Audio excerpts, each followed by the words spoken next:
lets you wrench it. And I'm here. I made it. So I spent the night last night at a Cracker Barrel after driving 25 miles to get there at 35 miles an hour. That was fun, let me tell you, at maximum 35 miles an hour, because it was making this noise.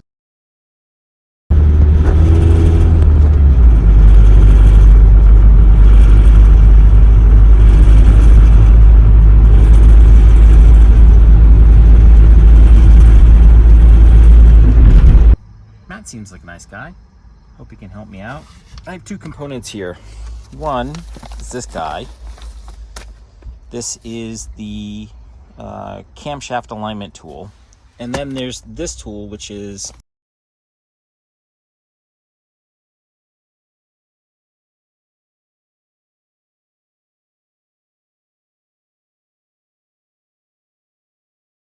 an alignment tool for the crankshaft.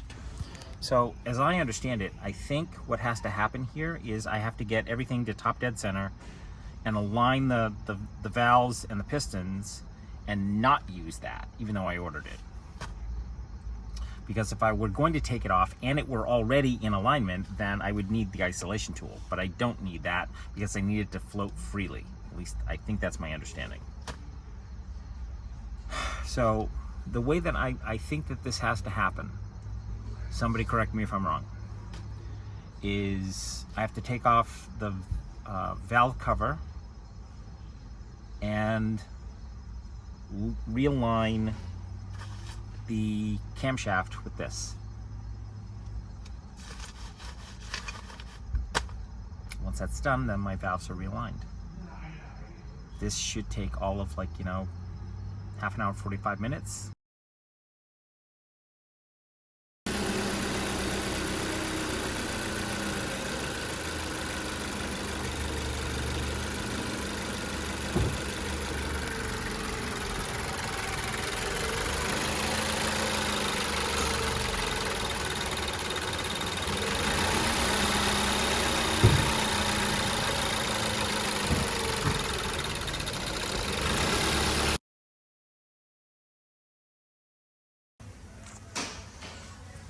That is my serpentine belt.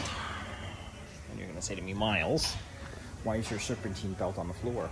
And I'm going to tell you that my serpentine belt is on the floor because we ran a tiny little test, and that test was to see whether or not that my problem, that loud rattle that you just heard, is timing chain or something else.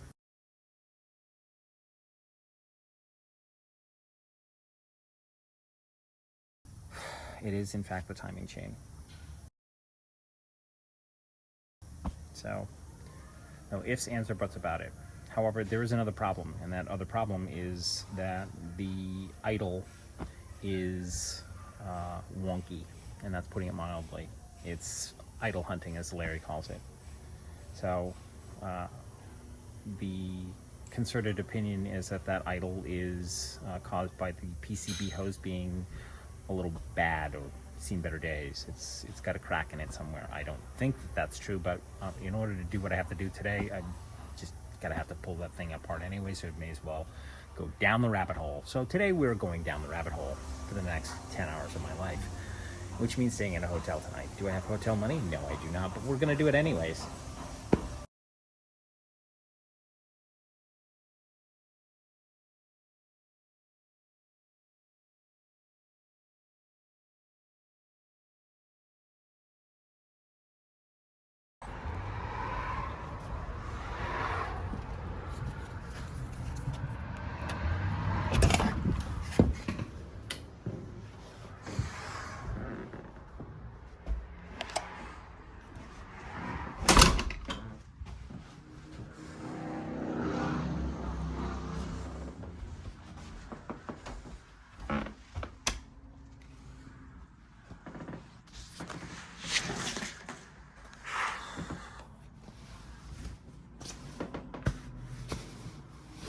Looks clean.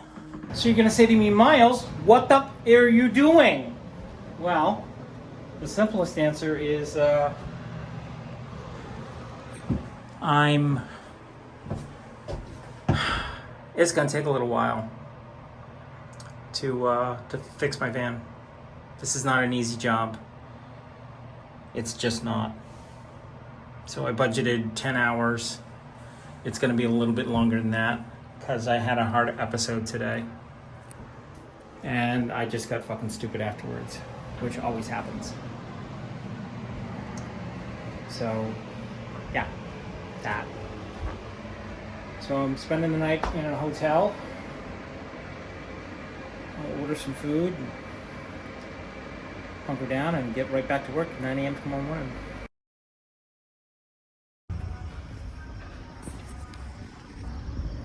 Day two. Day two of Miles pulling his engine apart. So on today's agenda is the crankshaft pulley, pulling off the engine cover, then taking off the timing chain guides, putting on the new equipment, the timing chain and the timing chain guides, then hopefully, it's all properly aligned, which means an alignment, so I have to realign it, and then reversing the process, and then putting everything back together. Is that going to happen in 8 hours today? And why 8 hours? Because Matt has to leave at 5 o'clock today. So, there you go.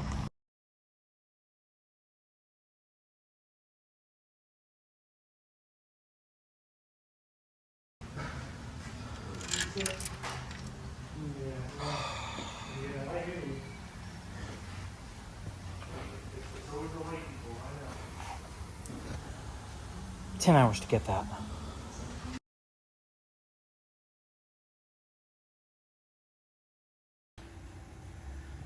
And there you have it. The new timing chain is in place with the guides and the timing chain tensioner, which you can't actually see in that shot. Now, the hard part is putting it all back together. Or I should say the easy part is putting it all back together, although there are some pieces of this that are just a motherfucker. But in the meantime, that's it for today. Total runtime, 7 hours. So, for today, 7 hours. For the total job is 7 and 5, 6 for yesterday, so 13 hours.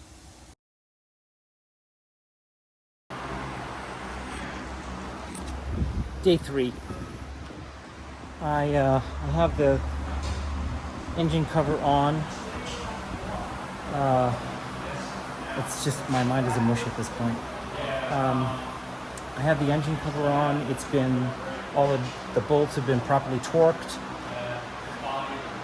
And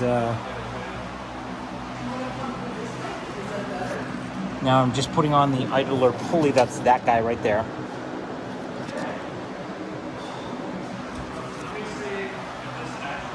Fucking nightmare. But fortunately, Ryan, who I'll introduce you to in a little bit, is way cool. He's, don't get me wrong, Matt, because I know you're watching this. I like him. He good hire. He basically just saved my ass, and you want to know how he saved my ass? He saved my ass twice already. Once was, getting the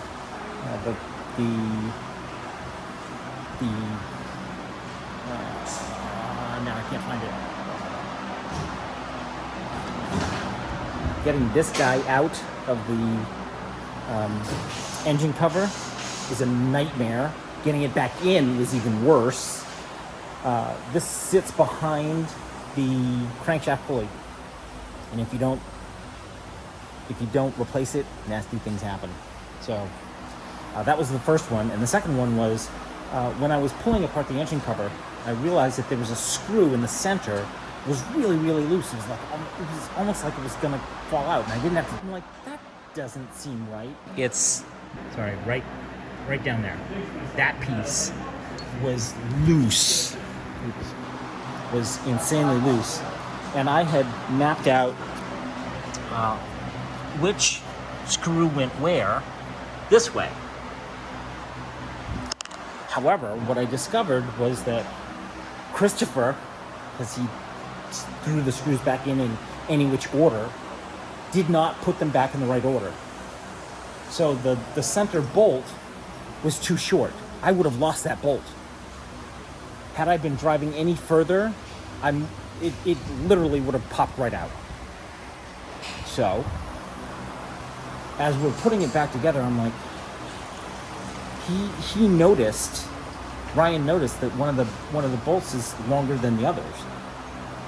And it was the bolt that I put in the top left corner. And I'm like, this doesn't fit. And I went and said something to him, and there we go. Say hello, Ryan. Hello. He's now said hello. All right, back to work, kiddies. Day 4. Yeah, we didn't think we'd get to day 4, but we're getting to day 4. All right, on today's agenda is putting in the camshaft pulley. That's this guy right here. However, as I was putting this in yesterday, Ryan said, "Did you discard did you swap out the camshaft pulley bolt?" I'm like, "Yeah, I don't need to do that." So I'm looking at the bolt, and this bolt is a $21 bolt, and it's twisted. Christopher, in his infinite wisdom, when he pulled off that pulley and he put it back on, he used the same bolt, which you're not supposed to do, and he overcranked it. So therefore, it twisted the bolt. Don't ask me how he did it, but he did it. So I had to go buy a new part.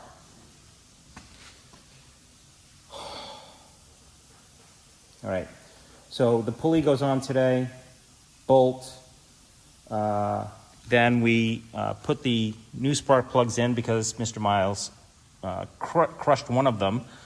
Then we put the valve cover back on, and then rewire everything, and we should be good to start it up. Yeah, that one's not tightened. So Ryan is just inspecting my due diligence, and I appear to have passed muster. Now here comes the fun part. Miles, let's turn on the vehicle. What do you think, huh? All right.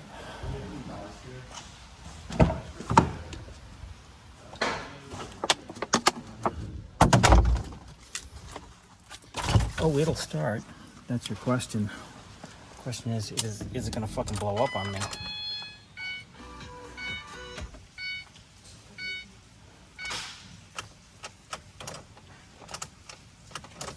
Okay. That's not right.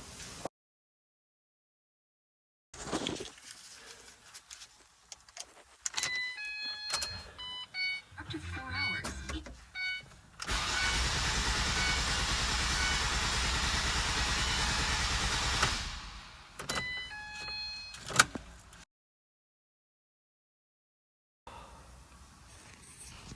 All right, let's give this a try.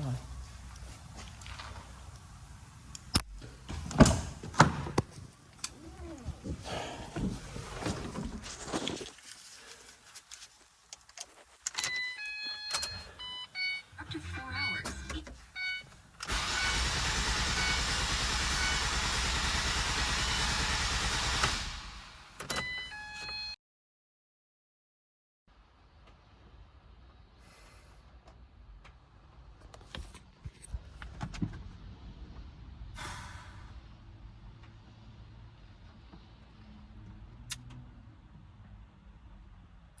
So I had to push the van out of the bay, and that should tell you everything you need to know.